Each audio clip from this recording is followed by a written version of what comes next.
अस्सलाम वालेकुम दोस्तों, क्या हाल है? ठीक हो? खैर है दोस्तों। एक ऐलान ज़रूरी है पिया कि गौर न सुनने तवज्जो करनी है। तो हुकूमत पाकिस्तान की जारी करदा ईद लिस्ट आ गई है, तो सही इसको गौर न सुनने ते तवज्जो करनी है। जितने मेरे दोस्त भरा इन पे ख़ास तौर शादीशुदा दोस्तां की पे जरे शादीशुदा दोस्त इन पे माया अली कार ते ओह ईदी जरी तुसा ईद वाली दिहाड़ी ईदी देवनी है। वो ईदी इवें है कि शोहर बीवी को 200 रुपये देसी, बाप बेटे को 100 रुपये देसी, बाप बेटी को 300 रुपये देसी, मामू भांजी या भांजे को 100 रुपये देसी, भाईजान साली को 500 रुपये देसी। समझ आई?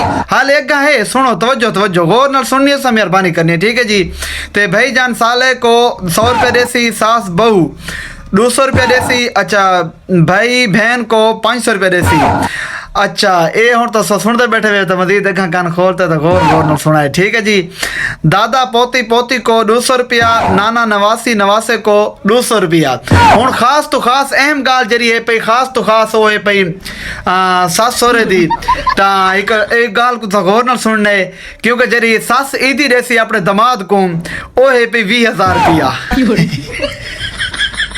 मैं हाँ दमाद सस दा चांजा चांजा मेरे को तो रहती 20,000 रुपया ईदी।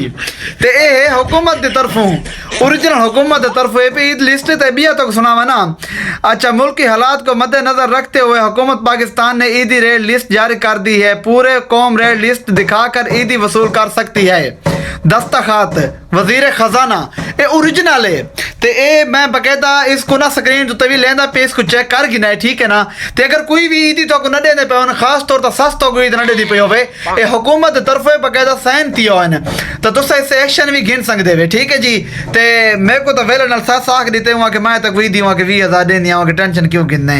मेरी तो भाई यही चंगी लगी ला जे ईद वाले दिन बहुत मजे दे लदी पे लाला 20,000 रुपया घिनते मोटरसाइकिल दी पेट्रोल शोल दी टैंकी शैंकी को भरते शश के देसूं बकाया ईद तो बाद उड़े सु पैसा इनते उनते टूर ते वेंदे पैसो इनते मजे ते वेंदे पैसो। मैं तो लाला गाल सीधी 20,000 रुपया जरी सास में कोई ईद नहीं पे, मैं तो वेंदा पे सीधा नारायण कगान। ईद तो बाद लाला वीआईपी वीडियो बना सू मुफ्त का 20,000 रुपये ईदी मिलती पई है। मैं तो खुश नसीब हाँ मेरे को सास मिली है। ओए मेरी पहली मतलब पहला साल है पिया, पहली ईद है पई, सास मेरे को 20,000 देसी।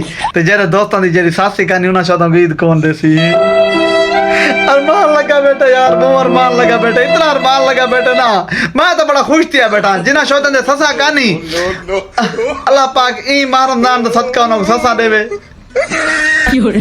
बात दलात ने पूछा करो ये ईद दी गाल मैं सुनता बड़ा खुश थी बेटा।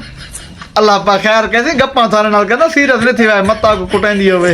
नहीं नहीं चंगे ससा मामा होंदियां मामा ते मामा का नीदा किद्या करो। ए सस दी ईद है पिया 20,000 ते जेरी मां वाला ईद रही ओरिजिनल ते सकी मां जेरी थोड़ी होसी ओ पता कितनी ईद है। ओ हुकूमत खर्च आके भी तुसा जेरी 20,000 सस का नीद गिनते वो मां को चले बणिए।